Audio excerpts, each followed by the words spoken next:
Oh gitu ya? Kalau anak muda dulu kan hanya ada satu kata lawan. Tapi kalau anak muda sekarang hanya ada satu kata, asik-asik aja. Saya perhatikan sepertinya kalau saya pasang kumis, Jadi ini beda? Bisa dibeda. Tapi nanti takutnya inget Mas Miftah dulu, jadi inget lagi nggak dengan Mas Miftah sekarang? Iya.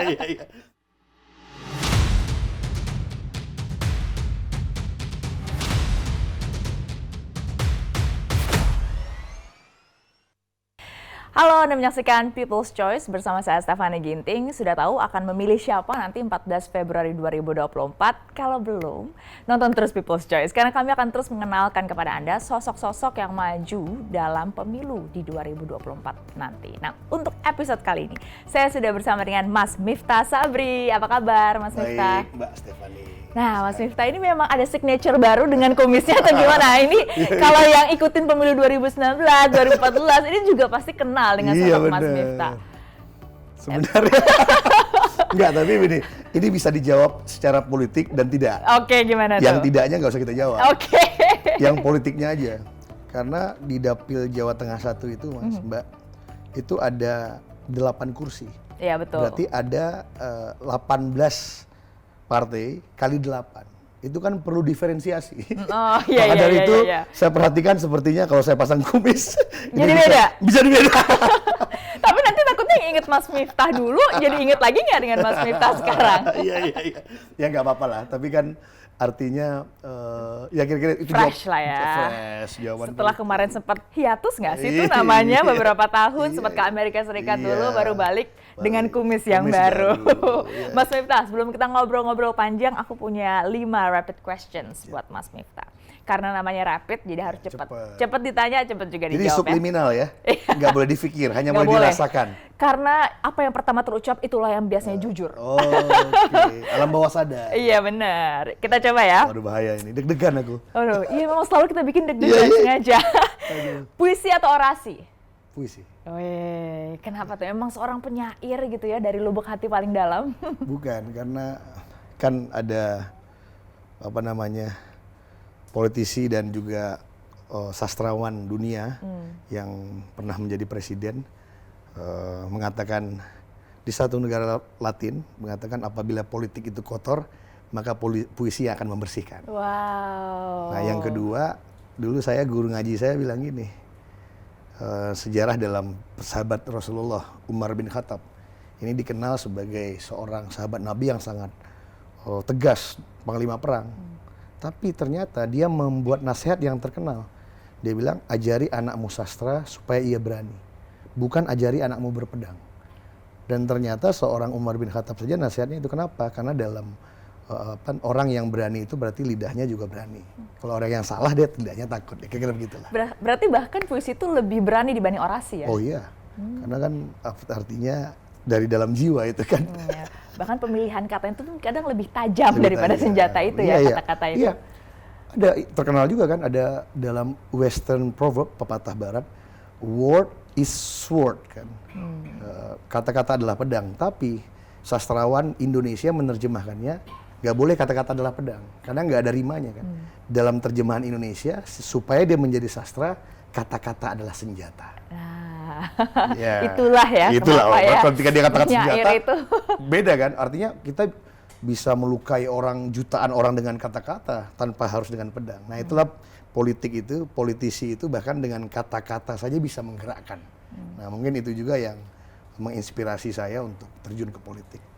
Nanti kita dalamin soal itu ya. Kita ke pertanyaan berikutnya dulu Mas Miftah. Ka'bah atau Garuda? Ka'bah. Ini kayaknya nggak perlu ditanya lagi semua orang. Tapi mungkin bisa diceritain emang karena udah pindah juga ya sekarang dengan perahu baru P3. Ya politik kan soal keyakinan terhadap nilai. Ya di keluarga saya halfnya juga mungkin kita yang hidup di masa Orde Baru itu pasti kita yang mungkin remaja dan memulai remaja di masa Orde Baru pasti pernah menjadi bagian dari Partai Persatuan Pembangunan kan. Saya ingat sekali kalau pengalaman politik pertama saya itu diajak kampanye oleh nenek saya. Itu untuk Partai Persatuan Pembangunan. Jadi tidak asing bagi kami pribadi dan keluarga. Dan saya bergabung di Partai Persatuan Pembangunan bersama Mas Sandiaga Uno dan memang dengan keinginan dan keyakinan politik untuk make P3 great again lah, kembali membangkitkan kejayaan P3, tapi memang dengan spirit baru membawa P3 itu sebagai partai ekonomi, partai yang memperjuangkan ekonomi keseharian masyarakat. Jadi kalau dalam sejarah politik Islam di Indonesia, mungkin ini seperti Syarikat Dagang Islam dulu lah kan. Syarikat Dagang Islam itu kan awal pergerakan kaum muslimin dalam politik di zaman Belanda, tapi yang lebih civilized, kira-kira seperti itu. Ini persis jawabannya dengan Bang Sandi waktu ditanya juga. Memang Yeah. P3 berarti dulu itu sebenarnya sangat lekat dengan anak muda ya? Ya, artinya kan pada masa itu P3 didirikan ketika Orde Baru sangat powerful. Dan yang menjadi oposisi pada waktu itu adalah Partai Persatuan Pembangunan dan PD Perjuangan. Nah, kan oposisi atau perlawanan kala itu kan lekat dengan, pada masanya ya, lekat pada anak muda. Jadi walaupun anak muda sekarang berbeda. Oh gitu ya? Kalau anak muda dulu kan hanya ada satu kata lawan.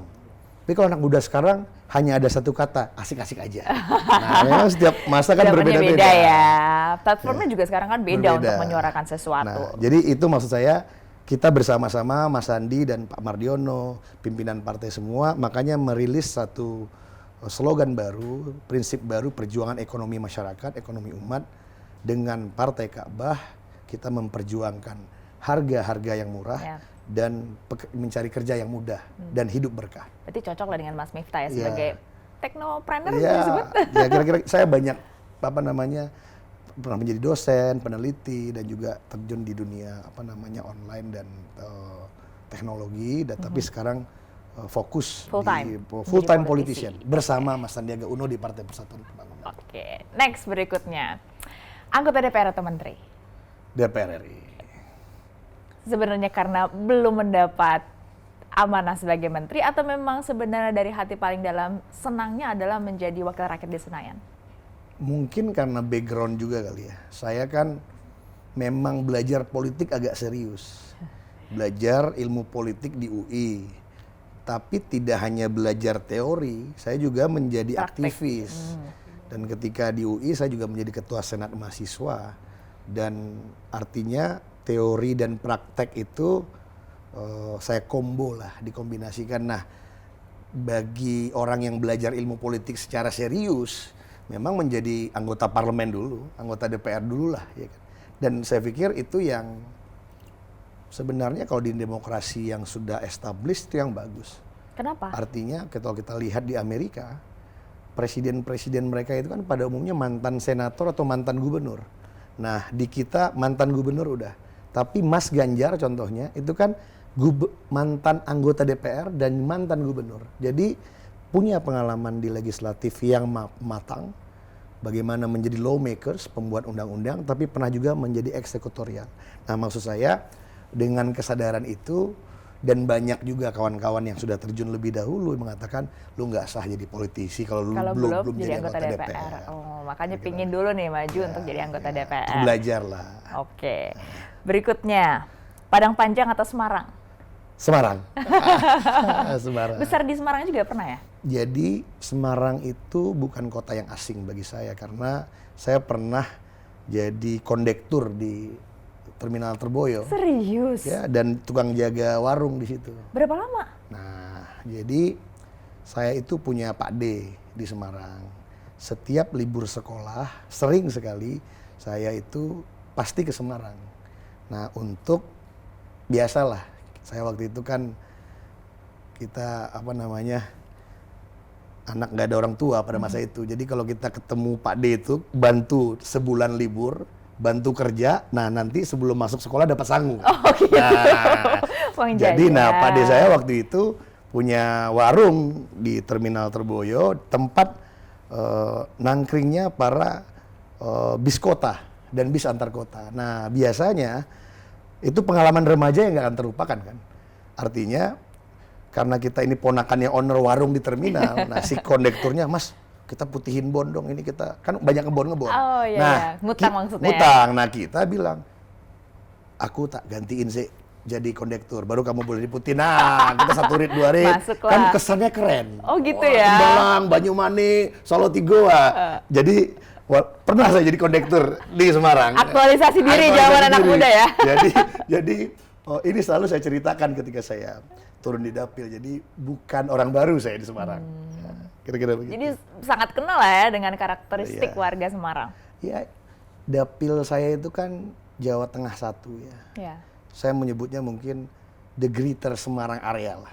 Jadi Semarang Raya. Semarang Raya, betul. Jadi itu ada Kota Semarang, Kabupaten Semarang, dan di dalam Kabupaten Semarang itu ada kota kecil bernama Salatiga, Solo Tigo. Yang itu hanya 4 kecamatan. Dan saya suka bercanda, kalau kota lihat kota Salatiga itu Mbak, itu seperti Vatikan di Roma. Dia memang di dalam gitu, kecil aja, tapi dalam sejarah politik dan di tanah Jawa ya Salatiga kota penting ya. Dan satu lagi Kendal. Nah, Kendal ini satu kota di pesisir pantai utara Jawa yang sangat Islami. Jadi kalau kita melihat di Kendal itu menurut saya udah hampir 2 bulan intens sekali masuk kampung luar kampung. Jadi kota yang kabupaten yang sangat santri. Di setiap desa itu masjidnya bagus-bagus rame-rame, dan kalau kita di waktu sholat itu tuh bersaut-sautan, azan, dan itu syahdu sekali. Di tengah kita sudah biasa di Jakarta yang hiruk pikuk. Ya, jadi itulah karakteristik daripada daerah pemilihan saya. Berarti sangat berbeda ya antara kota Semarang, Kabupaten Semarang, Kendal, dan Salatiga. Nah, iya menarik sih ya. Jadi kalau kota Semarang kan kota dagang. Ya. Kota dagang yang juga sudah ratusan tahun di pesisir utara Jawa Tengah. Nah, melting pot, dan di situ sangat nasionalis lah ya. Artinya kalau bahasa kita di lapangan dia sangat merah gitu. Tapi kalau di kabupaten dan di Kabupaten Semarang dan di Kabupaten Kendal itu hijau. Bahkan P3 itu partai nomor 2 setelah PDI Perjuangan. Jadi kalau sekarang kan lagi tren kan, perlawanan terhadap pembelaan terhadap Palestina itu kan logonya semangka kan. Jadi di luarnya hijau. Nah, dapil saya itu sangat dapil semangka. Pas banget ya, bisa banget. aja emang ini ya, sastrawan. Jadi itu dapil yang sesuai dengan semangat zaman sekarang. Oke. Pembelaan terhadap rakyat Palestina terhadap agresi Israel di dapil saya. Nah, dengan logo semangka. Oke, berikutnya. Teh talua atau kopi? Nggak dua-duanya. Oh gitu? Nggak dua-duanya. Bukan penikmat kopi, bukan juga penikmat teh? Bukan, aku tuh kalau nggak tahu, saya tuh kopi, saya tuh kalau pakai gula pasti saya mual. Naik asam lambung, jadi mesti pahit. Jadi saya bukan pengopi yang serius. Lah, justru pengopi serius dong. Kalau Tapi pakai nggak apa-apa. bisa akhirnya. Oh, Karena oke. kan beda, istri saya lebih pengopi dari saya.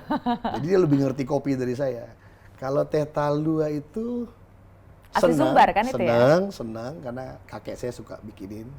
Tapi tidak begitu freak juga. Tapi teh saya suka. Oh, teh secara general lebih suka ya. Oke, Mas Miftah, tadi aku pingin dalamin soal sekarang dengan partai baru di P3 yang juga tadi disebut sebenarnya kental dengan anak-anak muda. Nah, sekarang sebenarnya respons anak-anak muda yang sekarang jadi pemilih terbanyak nih 56% loh Mas Miftah.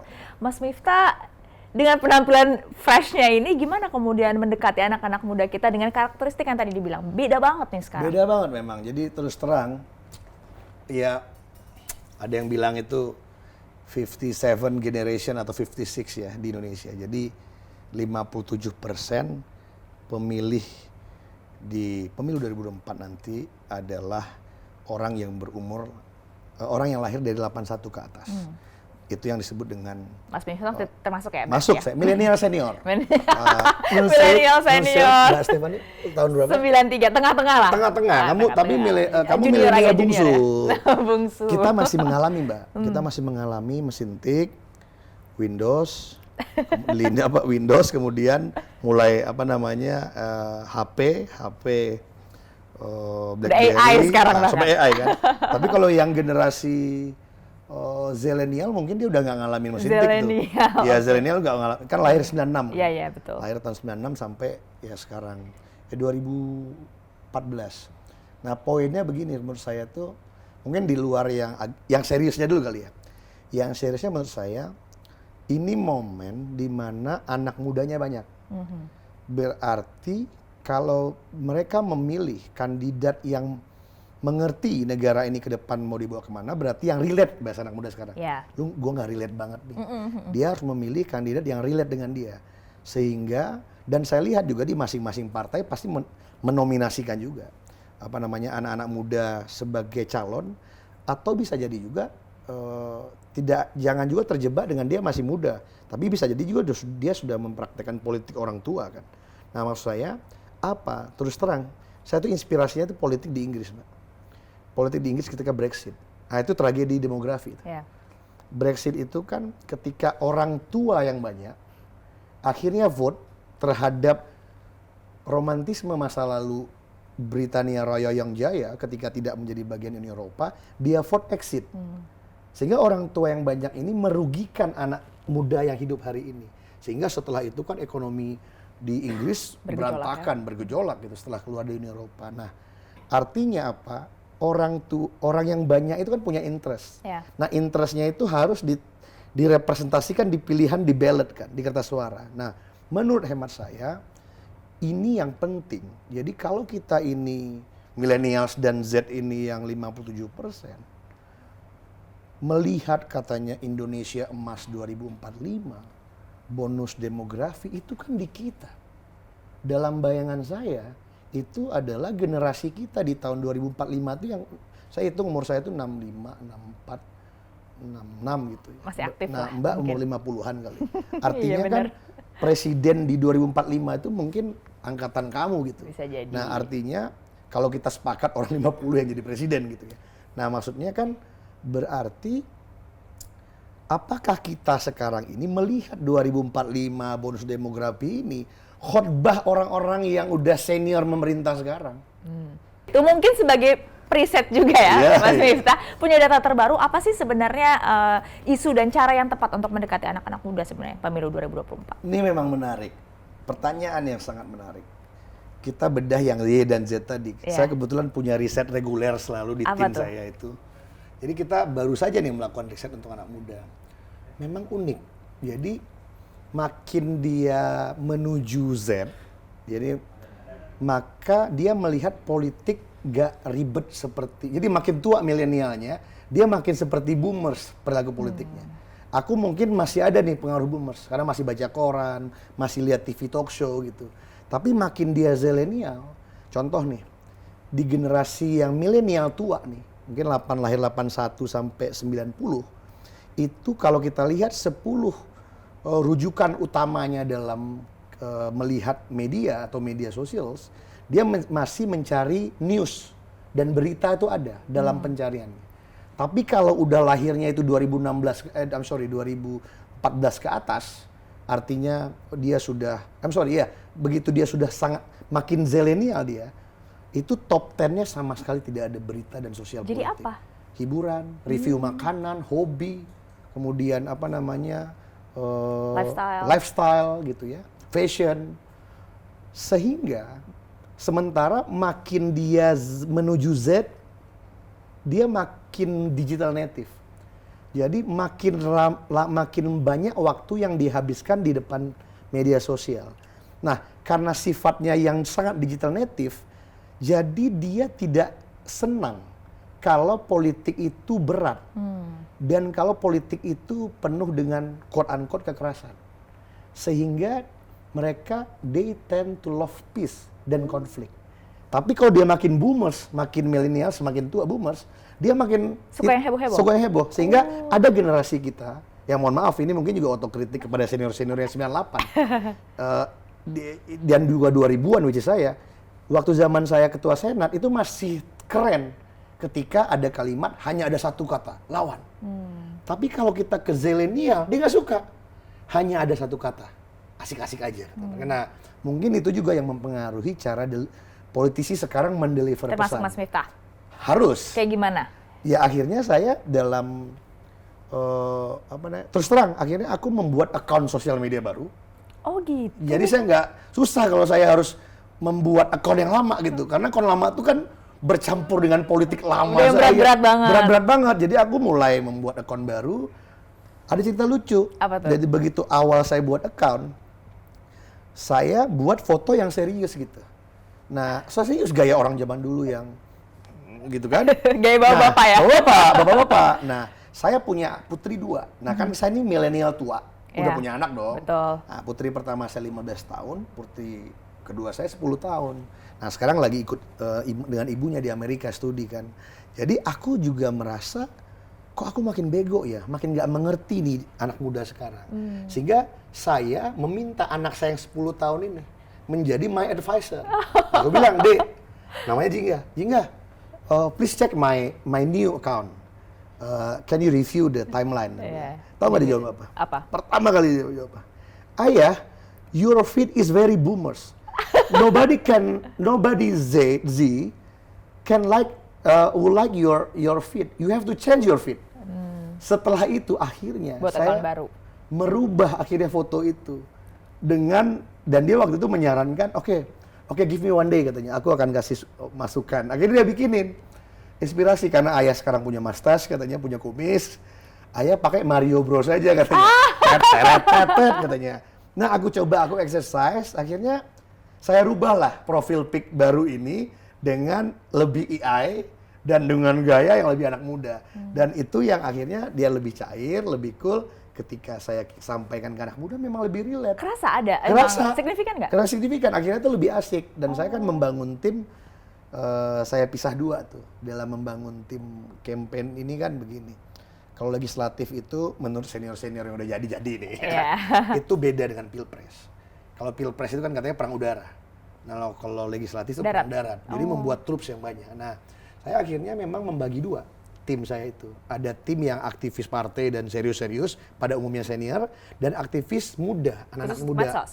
Nah, memang tim yang di bawah, di troop. Oh gitu. Supaya apa? Artinya yang anak-anak muda ini, yang memang ya lebih kan new voters kan, pemilih baru. Mungkin dia belum terengage dengan apa namanya belum tahu P3. juga soal pemilu Ya, juga artinya mungkin. cuman ketika ikut, kan dia lihat sosial media saya dulu. Kalau iya. sosial media saya itu agak old, dia nggak mau gabung kan. Nah, akhirnya setelah saya mengganti feed media sosial itu, baru mulai banyak relawan anak muda yang mau bergabung dengan relawan saya di, saya menyebutnya SKS. Apa tuh? Semarang Kendal Salatiga. Jadi nama relawannya SMS.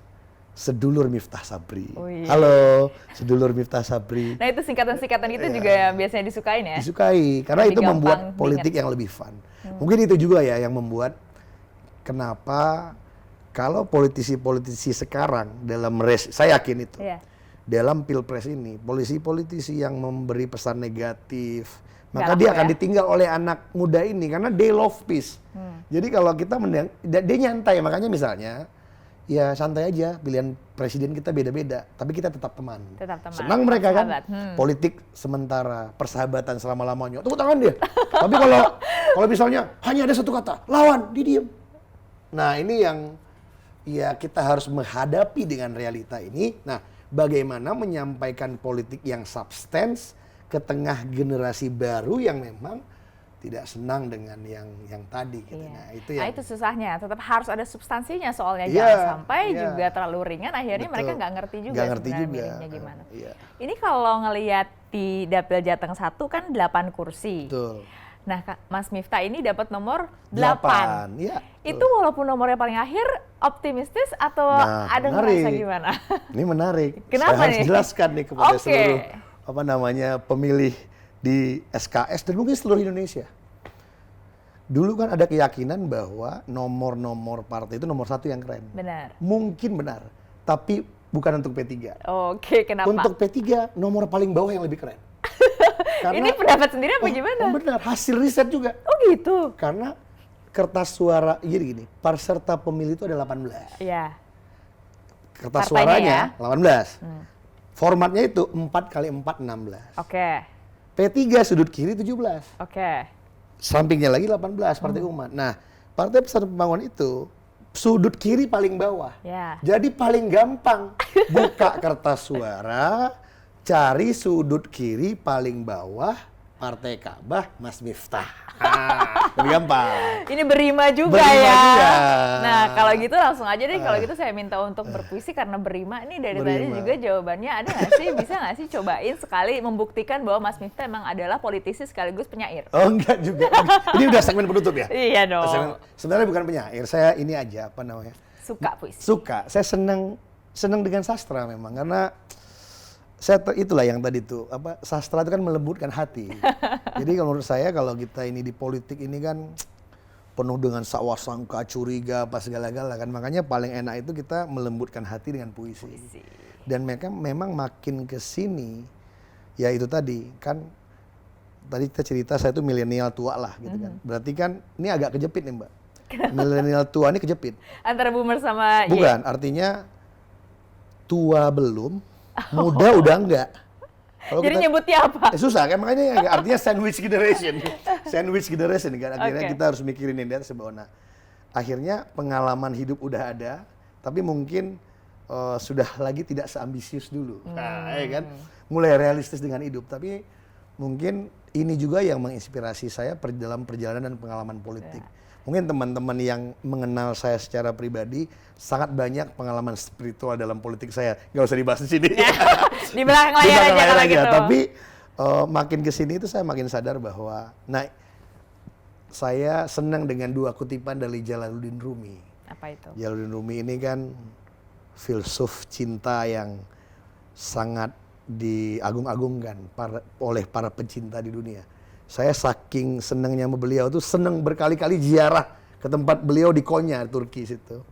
Nah ada dua kutipan yang menurut saya relate dengan saya.